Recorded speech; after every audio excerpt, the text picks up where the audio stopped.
This conference will now be recorded. Okay, so just as everybody is joining, you've heard that announcement that we're going to be recording this, and then it'll be available for people to watch afterwards as well. Thank you very much for joining us today, or joining me today. I just want to give you just very quickly a little background to the fact that this is the first of the Babcock Mathematics Research Talks. We're hoping this is going to be a sort of an idea that grows and grows, and the series will run for a long time, where that people access a lot of very well-funded research, but that there's lots of small-scale research that goes on that is of real value to teachers and of interest to people in teaching and in maths education, but we don't necessarily get access to it. And we just thought this was a nice way of doing it, to have these short talks where somebody presents a piece of research that they've been involved in or that they've been responsible for about 40 minutes, and then there's an opportunity to have some questions after that. And I'm kicking things off with my nicely titled Cardinality Counts, the Value of 2 Revisited. And I'm going to make a start now, as it's a couple of minutes past 4. Snow just outside Johannesburg, and we thought we had it bad. Okay, it's just very wet here. So I've called this the Value of 2 Revisited because back in 2008, I wrote an article for the ATM journal MT that was at the time edited by Helen Williams, called The Value of 2. And that was an article that focused on a particular aspect of my doctorate research.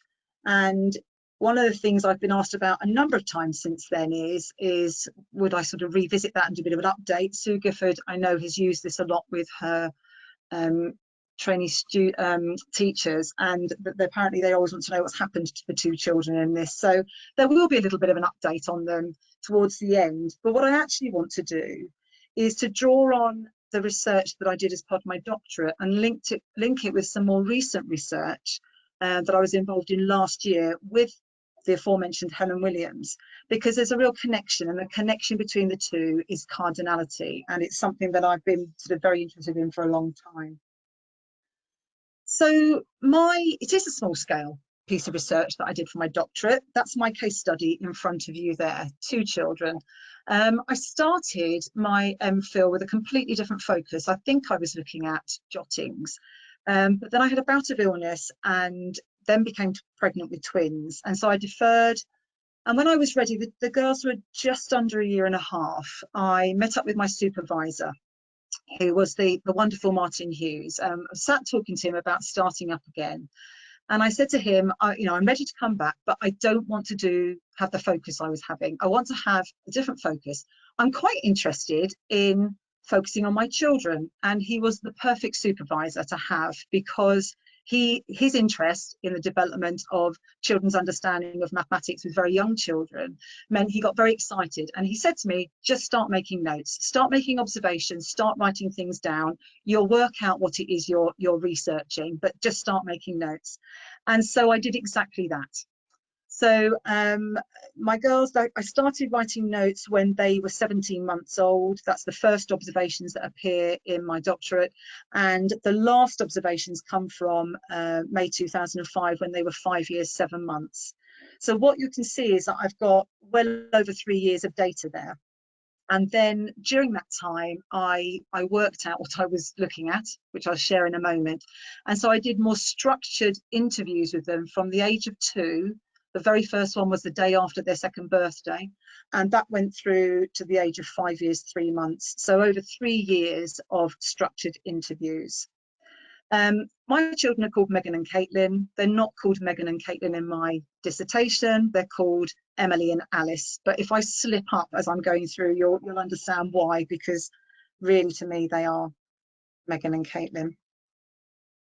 So I mentioned the structured interviews. Over that period, from the age of 2 to the age of 5 years, 3 months, I did 25 interviews with each child. You can see there that it says I used questions and tasks related to counting in number, and I'll go into a little bit more detail in a moment. I did the interviews separately. One of the things that Martin Hughes and I talked about early on was whether it was worth doing some of that together, and I tried it once and the answer was no, it wasn't worth trying to do it together. It was much better working with them separately. And the result of this was I had 30 hours of video data to analyse and work with. And as well as those 25 interviews with each child, because they were my children, I was able to collect informal observations that included paper and photographic evidence. And a really big part of that was observing the children choosing to use their mathematics in their play and in their daily life. And that gave me a real insight into their understanding. And it did also feed into what I was then doing in the structured interviews. And you'll see an example of that later. So the very initial interviews, I didn't really know what it was I was researching. And so this shows you the things that we did to start off with.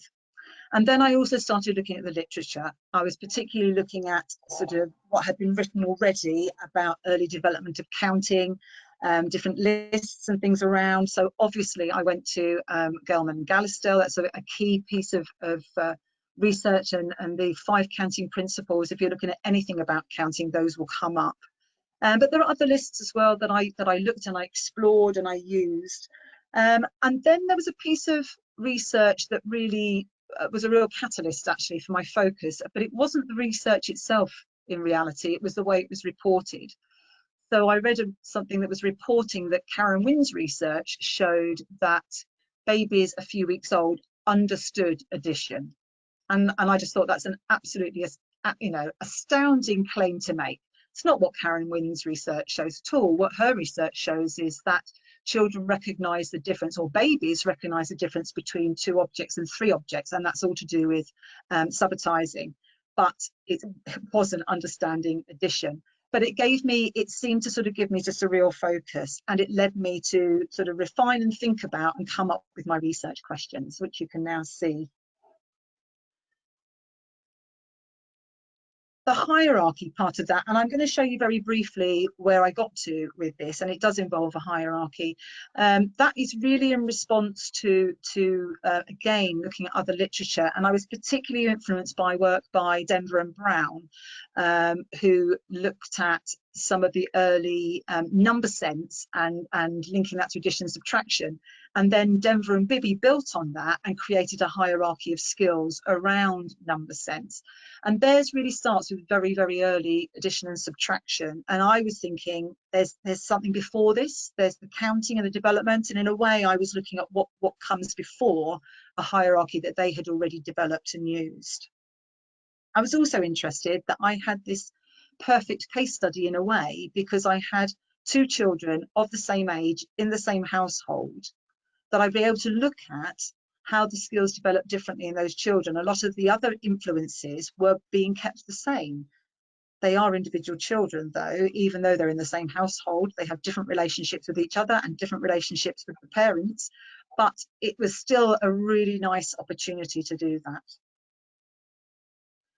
So having sort of got a more focused idea, having developed my research questions, I then developed this sort of more structured interview. And one of the things that happened was I did the first year, so from the age of 2 to 3, videoing and collecting data. And then I analysed that against the initial list of counting skills and ideas that I had. And that led me to recoding. It led me to expanding that list. And then after that first year, after every subsequent interview, I analysed it against my existing coding. That led to further recoding. And so that became more and more defined as I went through the process. And by the end of the time, the 25th interview with each child, I had developed a sort of an understanding of 50 elements of counting. It happily was 50, it could have been 49, could have been 51, but I'd identified 50 elements. And those elements to me grouped together quite nicely around 5 themes. And these are the 5 themes that I grouped them around. And I think there's probably, things there that everyone will recognize. The one that was interesting for me when I looked again, went back to the existing research, is the second of these, organizing account, because there is there's nowhere that is taken account of in things like Gelman and Gallistel or in other lists of counting skills. And by organising account, I'm really sort of thinking about the children making decisions. So there's a responsibility, and there's a taking ownership of that counting, by the sort of understanding of organising a count. And for me, that's quite key in taking counting from just being a skill, okay, to actually we're starting to think and reason and make decisions, and it's starting to move it away from just being a purely skill-based aspect of counting, and also starts to connect to calculation.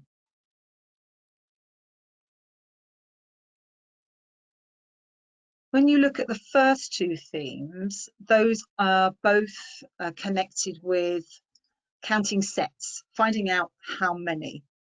So not everything we do in counting is about finding how many.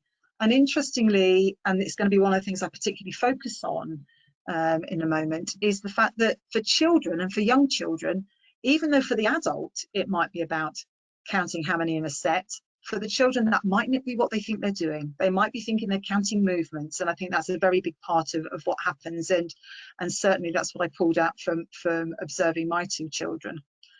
And then the remaining three areas focus on knowledge and understanding of numbers and the number system, which are applied to counting contexts. And I arranged my 50 elements under these 5 themes, and then I numbered them or coded them A1, A2, A3, etc., with A1 being the sort of earliest one. And you won't be able to read this, but I'm just showing you what that looks like and how those are arranged.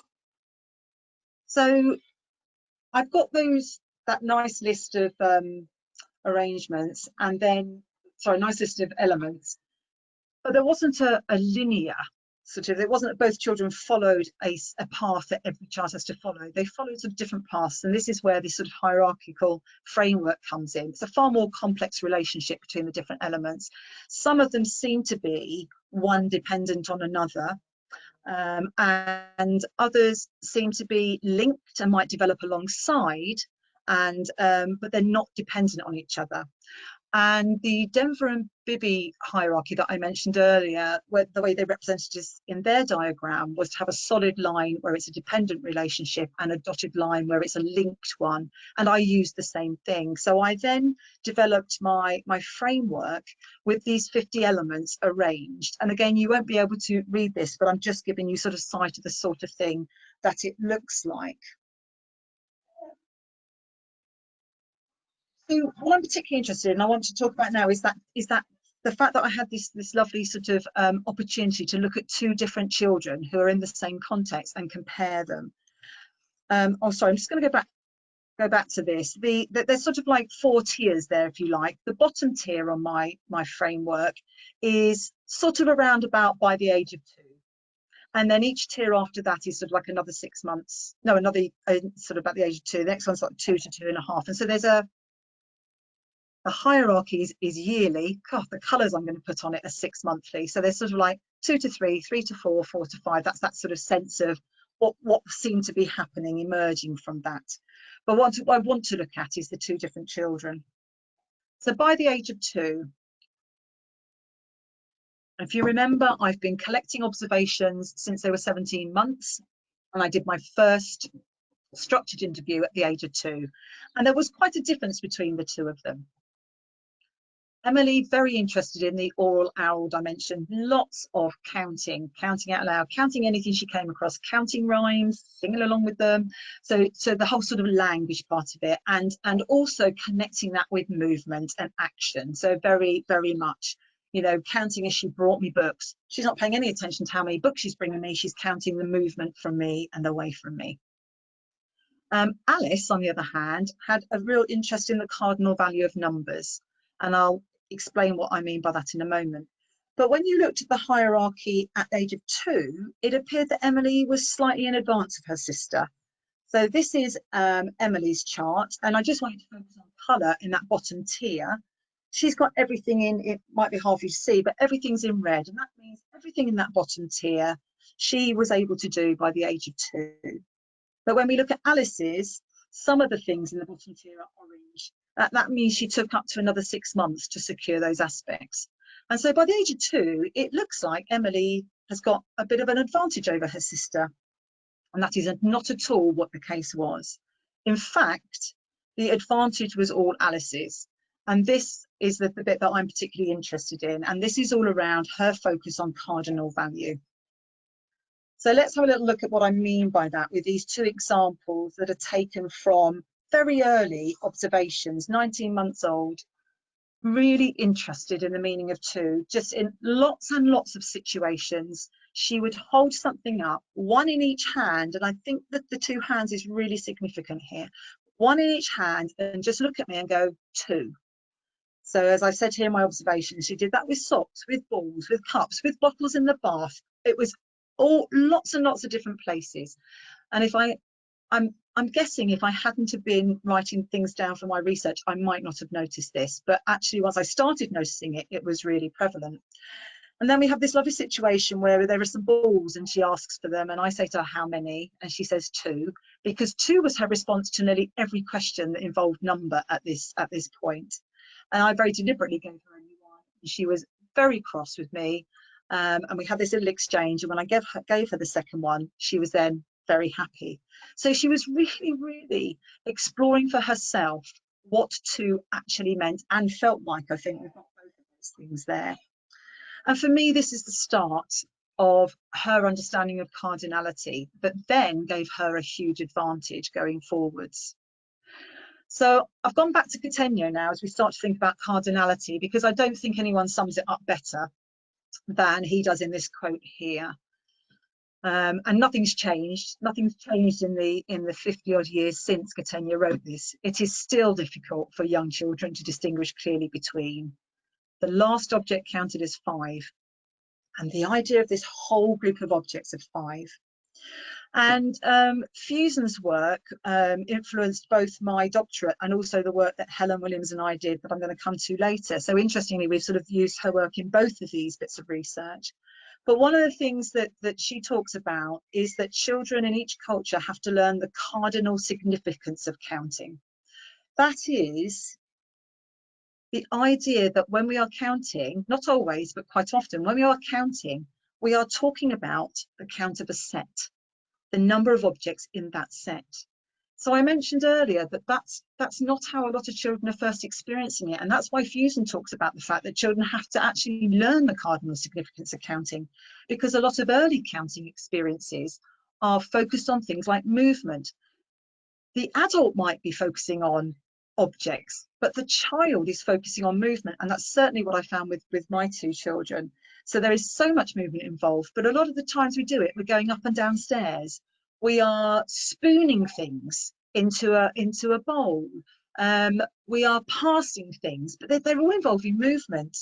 And with a lot of the early video I've got, when there's any counting going on, you just watch the children's movement. There is movement accompanying it all the time. Legs coming apart and together, movement side to side. And I think we see a lot of that in early years classrooms, that children move a lot with the counting. And that's a real association. So that idea that actually sometimes what we're thinking about is there's a group of objects here is not immediately obvious. So Alice understood this well before Emily did. And I'm going to attempt to show you a very short piece of video now. And this is Emily at the age of 3 years, 7 months.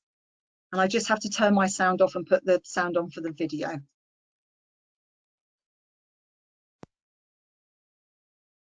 32, 33, 34, 35, 36, 37, 38, 39, 39, 50, 40. That is pretty. You were so careful. You counted every single one really carefully. And so the other thing that was really good, that's the best I've ever seen you do that, Megan. The other thing was good was you said 15. You didn't miss 15 out, did you? No. You did 14, 15, 16. So you remember that? No. That's really, really good. Okay, can go over your side again. All right, take the board with you. Can you put 3 people on your bus? Yeah. What can You choose any you like. Just put 3 people on your bus. I don't know how many is 3. Ah, can you show?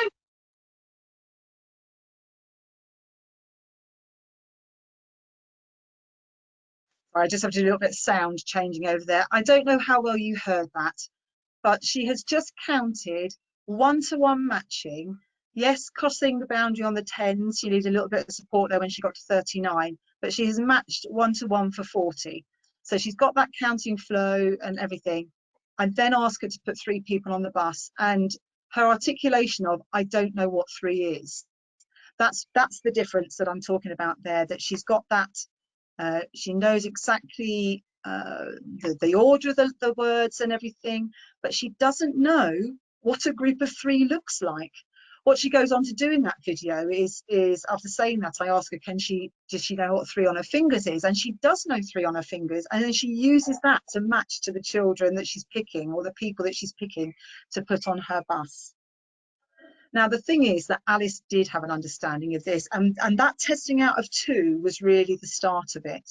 And I've just put here sort of 4 aspects of that I think really sum up how that advantage built as Alice got older, and that really laid such strong foundations for her understanding of calculation as she grew up.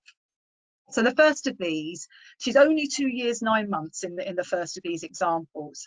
We're out on our bikes. I've got Alice on the back of my bike and Emily is on the back of her father's bike, and we're cycling along and a bike comes towards us, and with no prompting she says, there are 3 bikes now. So she's looking at and thinking about the relationship between 2 and 3, and 2 and 1 more being 3, and that composition of 3 is 2 and 1. And at the same age, sort of another example, we were going to the swimming pool. We'd arrived at the swimming pool. She needed the toilet. And I said to her, it's okay, there are 4 toilets, we'll get in there. So we walked in and she immediately saw the door to 1 toilet and said, where are the other 3? And again, she's playing with and thinking about those numbers, the relationship between those numbers, between 3 and 4, and that 1 more from 3 is 4, that 3 and 1 being contained within 4. And she's doing that at 2 years 9 months with no prompting from anybody else. It's her observations. That's the way she is looking at things. And I think this really builds on that 2 that she was doing earlier. And then we move on a bit later and we get this sort of understanding of the conservation of number, and we get 2 examples of this when she's around 3.5. The first of them is there are 5 of us sat down for a meal together, and she decides to count how many people. So again, there's a lot of her deciding this. She counts and finds there 5, and then she starts counting again from a different person and counts 5. Then she starts from the next person, and she does that 5 times, testing out that if she starts the count with each person, that it will still be 5, and she sort of explores that. And then very similarly, looking in a book, and there's this picture of the 3 fish fingers, she does exactly the same thing. She counts there are 3, starts at a different fish finger, counts there are 3. So one of the things that I did, and I mentioned this earlier, that with my structured interviews, is that I was informing each interview, not just with what had happened previously in my recoding, but also my observations that were happening outside of the interviews. And I'm going to try and show you a second little clip now, and this is of Alice doing exactly that in the next structured interview. I put it in as an activity for her to do. We'll just sort of see if I can get you to see that.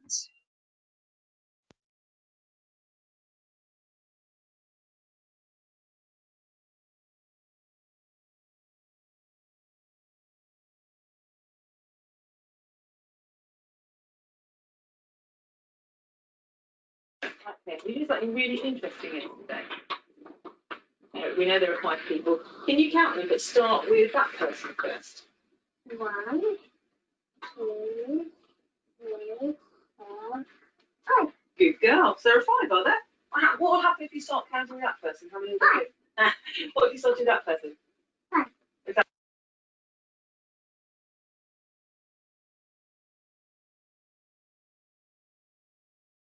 Sorry, there's just a little bit of technology to swap the sound over. So I put that into the interview because that's something that she had chosen to do, and she did that again there. You know, I asked her to start part way down the line and count the 5, and no hesitation. And that's at 3.5 years, 3 years, or I think that was 3 years 7 months, that bit of video. So let's just go back to my slides. There's also keeping track and decisions she was making around keeping track. I've put an example there from when she was 3 years, 11 months. There was an earlier one, I think it was 3 years, 3 months, when I asked her about, there are 2 bears. She imagined 2 bears and 2 more come along. And she looked around and she saw a cushion we had that had a pattern on it. And she said, oh, I'm going to use this. And she used the pattern to keep track. This is part of that decision making that's in that organising account as well that I was talking about, that she's making decisions about how she is going to make sure that she knows she's accounted for everything in whatever the situation is in that count or in solving that problem. And with the 2 people on a bus and 2 more get on, when she was 3 years, 11 months, I asked her, imagine there are 2 people on the bus and 2 more get on. And she said, 4, I thought about a dice. The 4th one I've got on here is about subitizing and partitioning. The first example, I asked her to count out 5 stones from a much bigger group of stones. And she said, I'm not going to count. I picked up 2 and 2 more and then 1 more. So this is at the age of 4 years and 3 months. She's making decisions again. I don't need to count in ones. There's things I know. I can use that to make the group, and that helps me to keep track of what I'm doing. And then the final one, which I think sums up sort of the thinking that she had secured by the age of 4 years and 9 months, that really sort of exemplifies all of this brought together, is this picture of ice creams that you can see. It comes from Eat Your Peas, which is a Kesgrave Nick Sharratt book. And I asked her how many ice creams there were on the page. And I hope you can see that the ice creams are different flavours. So they're in a bit of a pattern. They go vanilla, strawberry, chocolate. And that obviously influenced what her decision was, because she went 6, 10. And I said to her, oh, so how did you work that out? And she said, well, I can see there's 3 and another 3, and that's 6, and then 7, 8, 9, 10. So she's using the fact that she can subitize. She's using the fact that she knows that 3 and 3 make 6, and then she's counting on as well. And this, to me, seems really sophisticated at the age of 4 years and 9 months, but it is building on all those things I've talked about before, and starts with her holding up 2 things and testing out 2, and this focus that she had on cardinality and on cardinal value. So in terms of definitions of cardinality, Gelman and Gallistel had this. It's the last tag is also the number name for the whole set. But before I came to my research, other people had sort of written about this, including Sarnica and others, saying there's more to it than that. So they talk about this missing piece being understanding of the successor function, the relationship between numbers. What Caitlin was doing with there's 3 bikes now, the 2 and 1 more, that relationship between successive numbers and understanding that. And that is also part of understanding cardinality. I went a step further and have suggested that it's built on an ability to I keep going between subitize and subitize, either of those, to subitize and attach number names to small numbers, and includes recognition of the fact that these small numbers can be partitioned in a variety of ways, including previous number plus 1. And that leads to an understanding of the relationship between the successive numbers, as well as being able to say the number name for the whole set. I think one of the things that I've noticed working with children, not just my own children here, is that some children get that, they understand that last number is the thing I say when you ask me how many. So I've counted 1, 2, 3, 4, 5. And when you say to me, how many are there? I know to parrot back the last word I said, but I don't necessarily understand that this is a label for the whole set. I've not necessarily got that thing that Catania was talking about, but I can exhibit behavior that seems to suggest that I have.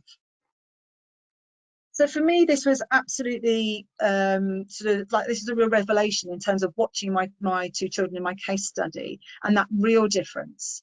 And one of the things, going back to what Fusen said about children being given access to the cardinal significance of counting, I think a lot of children aren't until they've established the fact that they can actually recite numbers sort of quite a long way, actually. And there's a bit of a missed opportunity there, and it's not really sitting there in curriculum documents.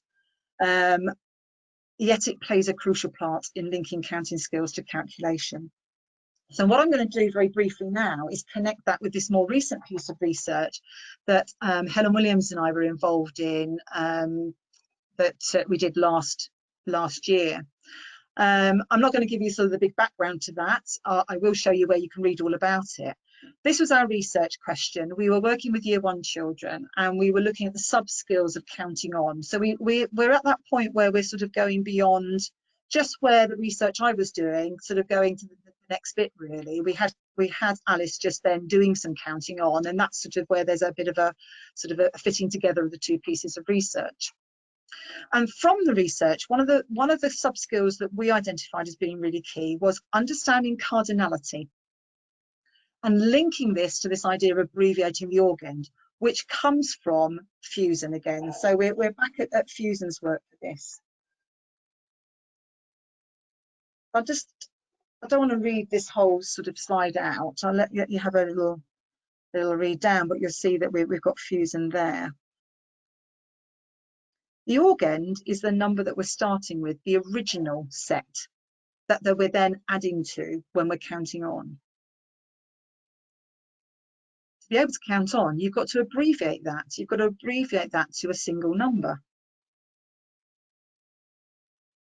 That is about recognizing, understanding, and trusting. And the word trusting came to Helen and I from one of the head teacher of one of the schools involved in this. Trusting the cardinality of the number for the set that forms the organ. This is really important. So exactly that thing that Coutinho talked about is really vital here, that to be able to count on your understanding of the original set, you have to have an understanding that the number, what that means, that it is the value for that set of objects, and that's the cardinal value. And one of the things that we recorded in the work that we did was that there were different ways of noticing the cardinality of the organ without needing to count. And a lot of these are sort of well documented. So we've got perceptual subitizing, recognizing iconic representations, recognizing composition, and reading symbols. And for us, the reading symbols was one that neither of us had really attended to in this way before, that actually reading symbols involves an understanding of cardinality if you're then using it in thinking about a counting on situation. So just to sort of visually explore those four, the top left, there's our perceptual subitizing or subitizing. You don't need to count how many fish there are. You can just see there are 3. Iconic representations in the top right, different ways. We become familiar with these. So we become familiar with the 5-plate from Numicon. We become familiar with the way the dots are arranged on a dice. And it's that familiarity that we're recognizing, which is why we've called them iconic representations. And sometimes it's things arranged like them, like the skittles arranged like on the dice. Then we've got the recognizing composition. We saw Alice doing that very early on, you know, recognizing that 3 and 3 is 6. And here we've got, I can see, because my familiarity with the bead string, and I look at the beads in the top and the bottom left, I recognize that there are 5, and I recognize there are 2, and I know that's 7. So I can see the 7 there because I recognize the parts and I know about the additive composition. So I recognize that composition of 7. And then we've got our reading symbols down in the bottom right here. And this was the one that we became quite fascinated with, where we ended up using a transparent tub, which was very important because you could see that set that we're talking about that is being labelled. What is it that's 45? It's those counters that are in the tub. They are the 45 together. So labelling that, counting on, you need to accept and understand that that label is standing for, it's an abbreviation for what's in that tub. And then you know that counting on is going to be 46, 47, 48. If you don't understand that, you just treat it as part of a rhyme. What you're likely to do is go 45, 46, 47 and not worry about it, because all you're thinking about is you're continuing the sequence of numbers. You're not thinking about there's a set here that I am adding to. So this is sort of part of what we wrote about, this importance of using and reading symbols. That came from our data. We had no idea that's where we were going to be going with a little bit of research that we did. But it became really important. And part of the way down this paragraph, you can see it was when we were doing our second assessments. So we worked with these children only for 3 sessions over a 2-week period, but we assessed at the beginning and end. And then we went back 3 months later. In the assessment at the end of the 2-week period, one of the children in one of the groups I was working with, I had my labelled tub as one of the assessment questions. And she said, how about we get all the counters out? There'll be 24. And I thought, that's amazing. That's exactly summing up what we've been looking at. She understands that we don't need to count them, but if we did, they would be 24. That's what that label is telling me. It's telling me this is a group of things that together make 24. And so what Helen and I did was we took that question and then put it into our assessment that we did 3 months later, because we thought that was such a good question that for seeing whether the children had that understanding.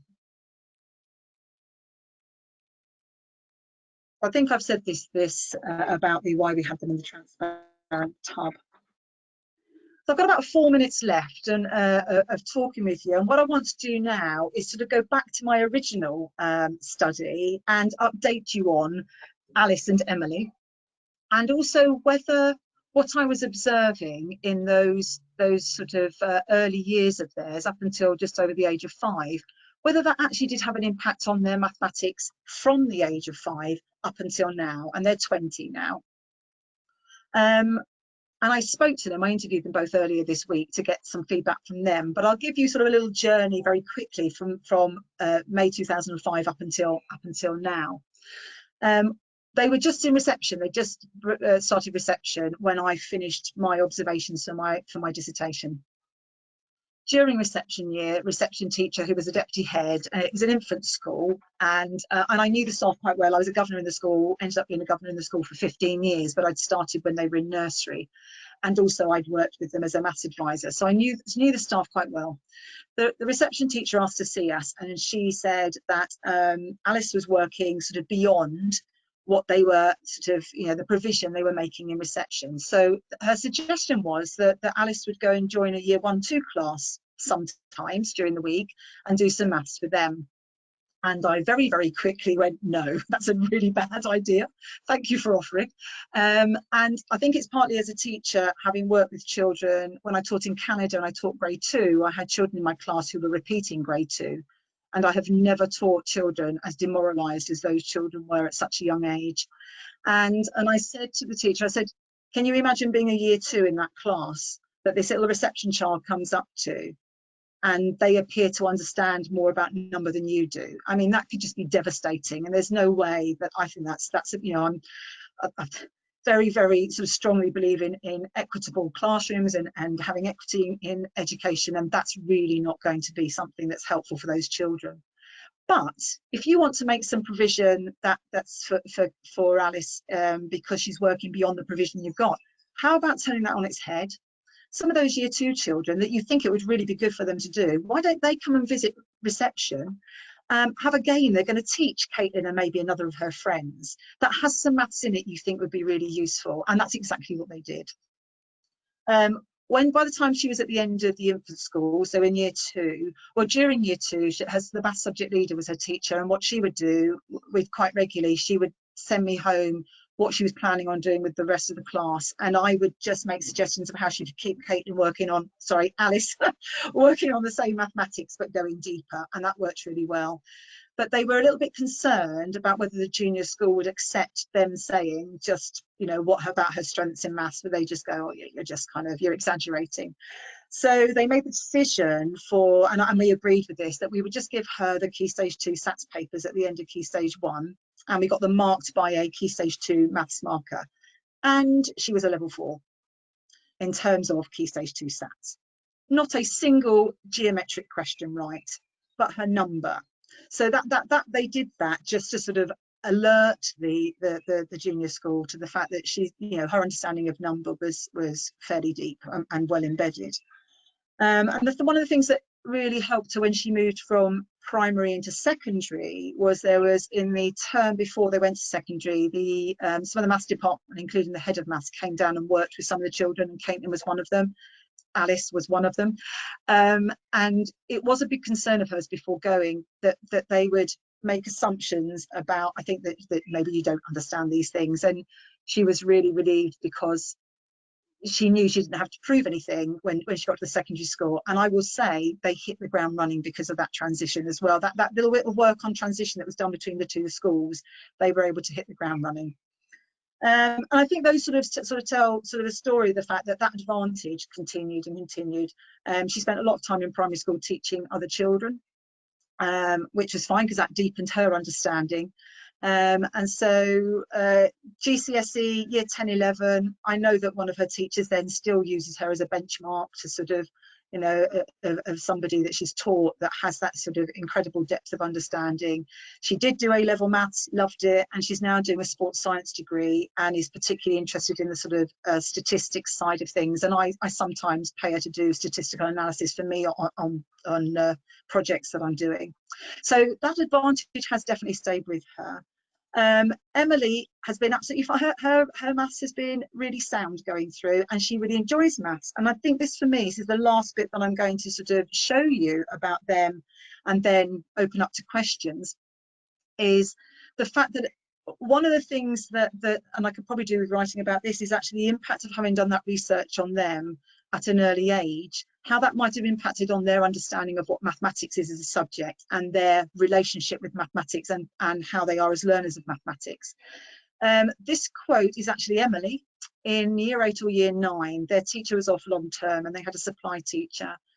And she came home raging one day after the maths lesson because the maths teacher, the teacher had written something on the board and she had said, "Could you explain that?"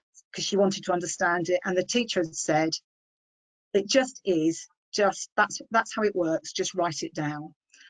And this was what she said to me when she came home from school, which I thought is a great quote. What's the point of a teacher if they can't explain?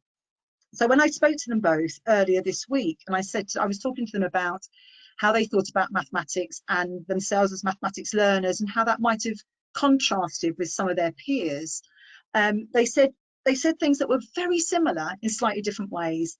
So these, I thought, were just two ways of saying the same thing. And this is about what they think maths is about. You can't memorize maths, you have to understand.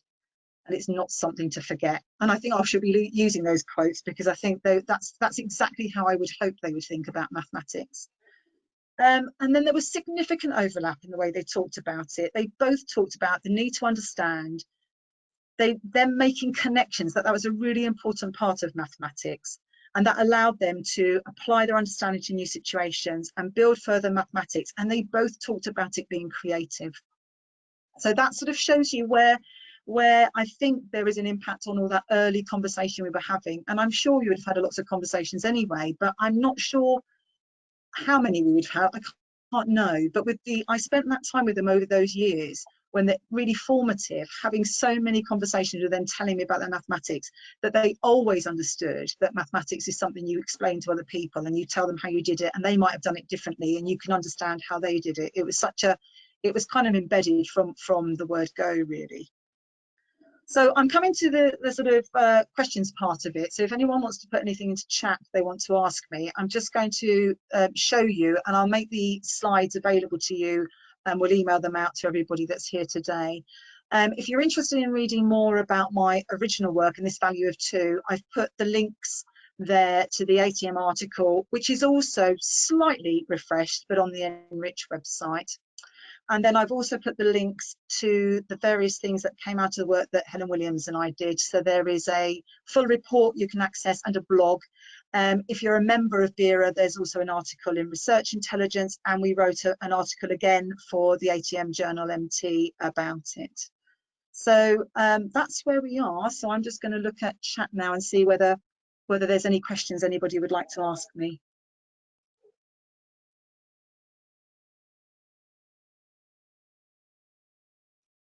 Thank you, Viv.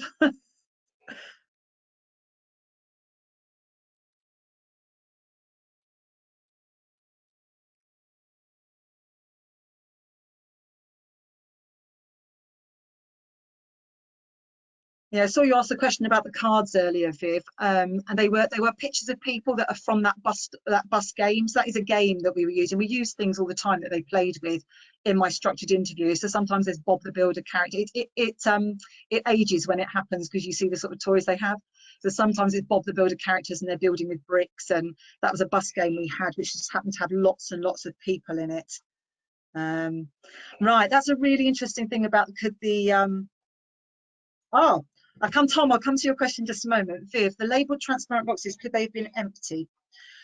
I think for Helen and I that it was really important that they had, and I will tell you, I counted the right number of counters to be in that box, because if at any time I felt it was necessary for us to actually open it up and look at them, I didn't want to do that. I wanted it to be the right number of counters in there. So something very authentic about that, I don't know.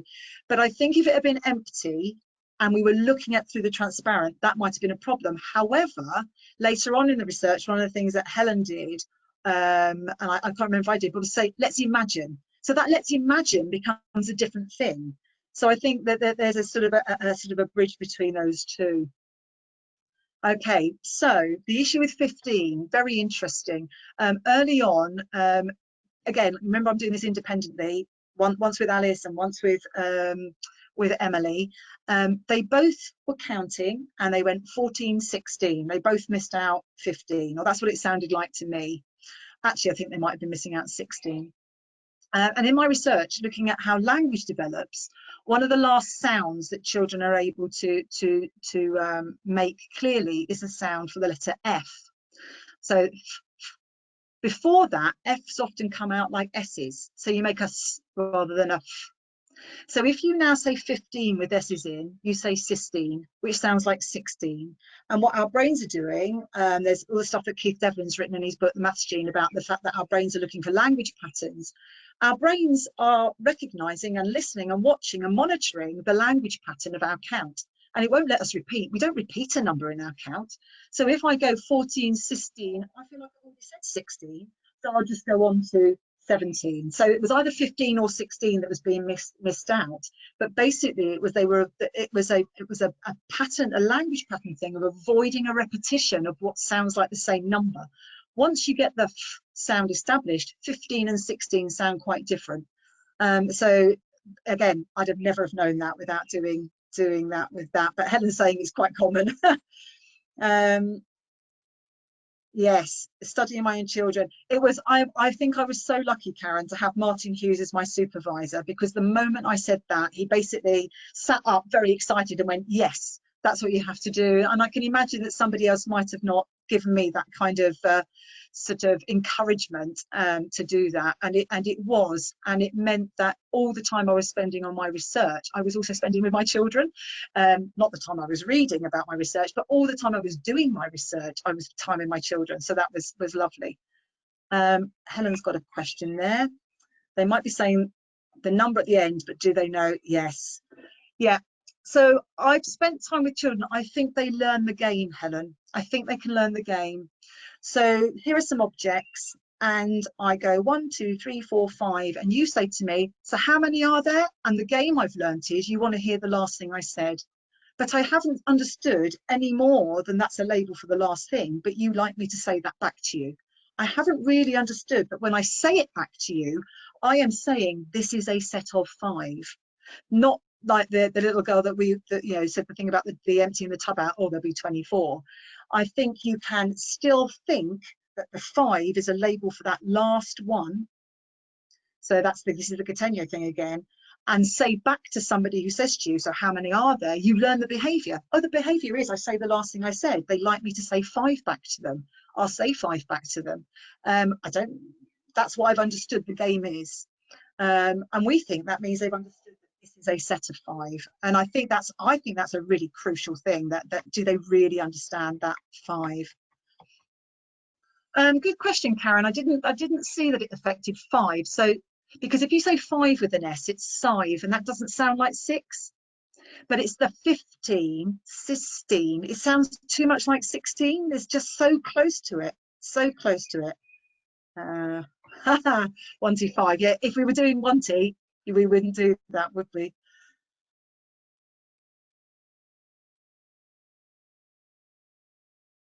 Helen's asked a question there about making an error in counting objects because of assigning the 2 syllables in 7. I didn't have that, but I had almost like the reverse. Well, it's sort of linked to that. I think because Emily was very much, if you remember, into rhymes and the oral aspect of it, her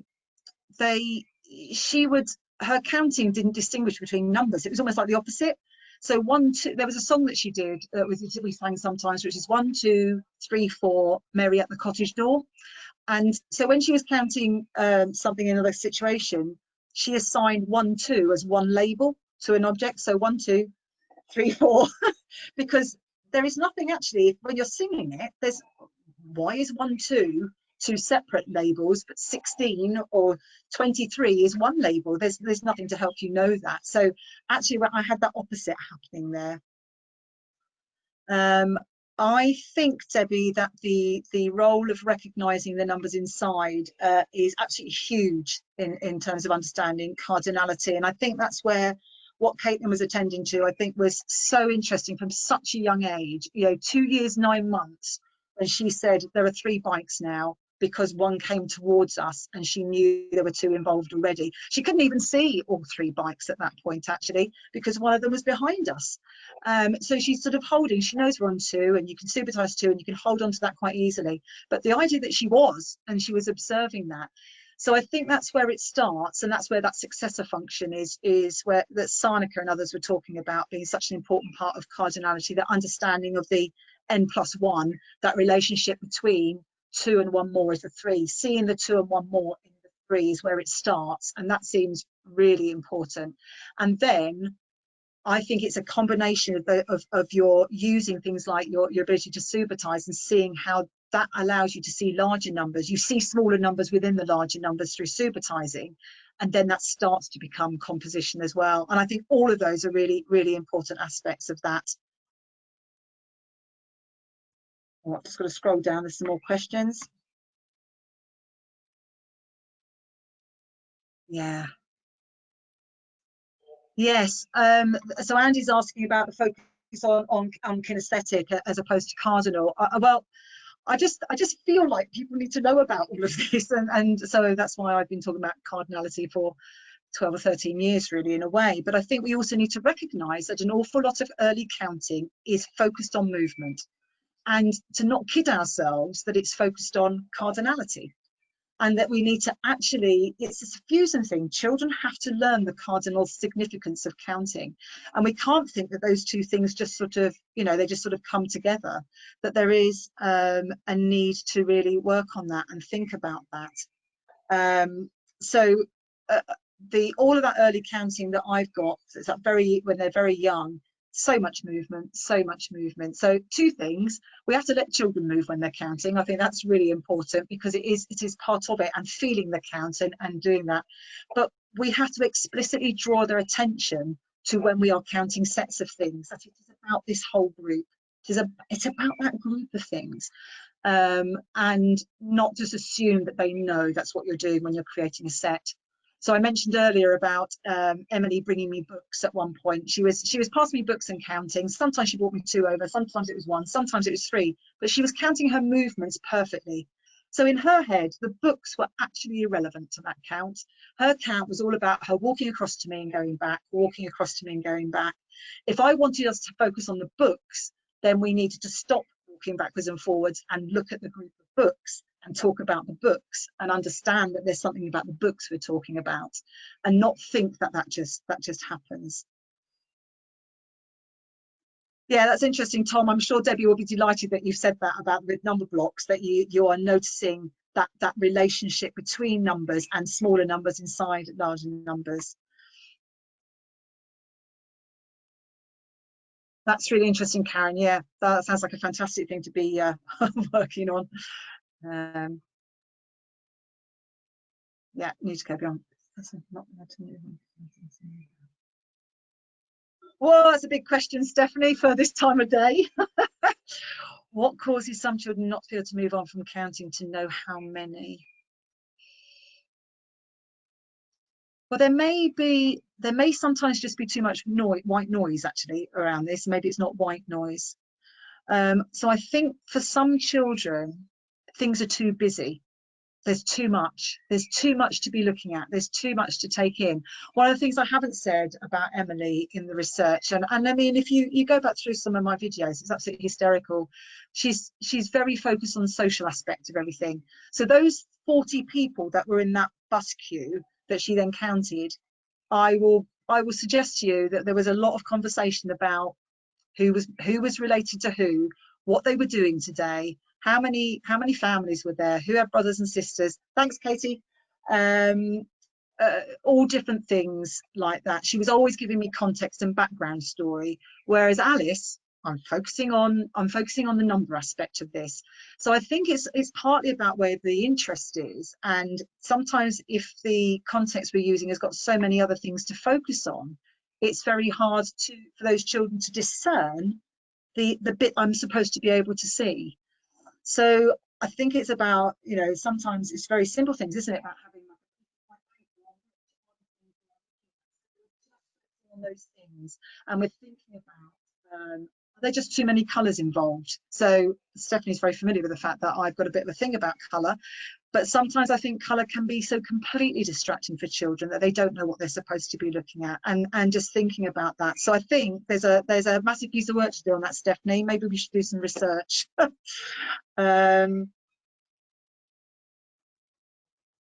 I don't, Tom, is there an answer to that at the moment about whether there's any current research on that sort of embodied cognition? It's a good question.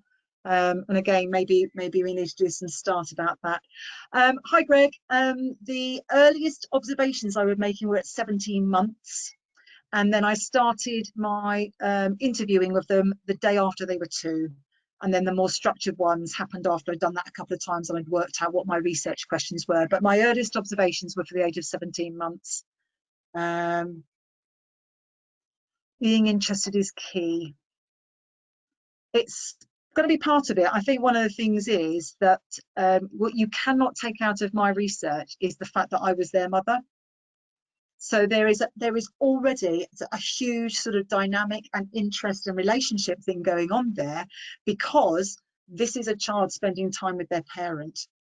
And so that's very different than if I'd have been somebody nothing to do with those children at such a young age. Bye, Linda. Thank you. So I think that's interesting. And I think that sort of being interested in how do we find where that interest is, and then how do we sort of help to shape that is yeah, really interesting. They will, that's exactly it, Stephanie. They notice what's interesting to me. Well, the fact I'm doing something with them, I think they probably think is interesting to me. Thanks, Karen. Nice to see you. Oh my goodness, so Karen's just told me that we were together in Tokyo 3 years ago. Yes, in days when we could travel and be with other people. Thank you all so much. We're just coming to the end of our time now. Thank you for your questions. They've been really useful questions, and those have sort of made me think as well. As I said, we'll send you the slides from this, and then the whole session will be made available. Hopefully, it'll go out on the Babcock YouTube channel. Thank you, Viv. That is lovely. That's a very nice comment. And I just want to let you know that we are planning our second one of these in 4 weeks' time. So BMR2, the working title for this is Subtraction, Using Variations to Stop Children Counting and Start Using What They Know.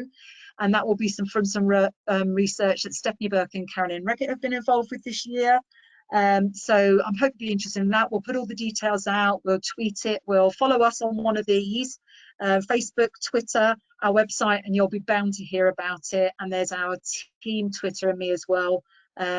Please do sort of keep in touch with us that way. And if this makes you think about any other things after today, please do feel free to either email me or direct message me through Twitter about it. The fact that I did this research, the original research, finished it in 2007, so 13 years ago. I'm as interested in it today as I was then, and I will say that it has informed all of my work since then. So it's absolutely fascinating. So I'm always interested in other people as well, and what you're thinking about it and what you're doing. And if you are interested in doing one of these Babcock Mathematics research talks from some research you've been involved with, contact me as well. And I hope to have lots more going forward. Thank you, everybody. I think we've reached 5 o'clock, so it's probably a good time for me to stop the recording and say goodbye to you all. And when you get to tomorrow, have a lovely weekend, and hopefully we can all see each other in a room together somewhere soon. Thanks very much, everybody.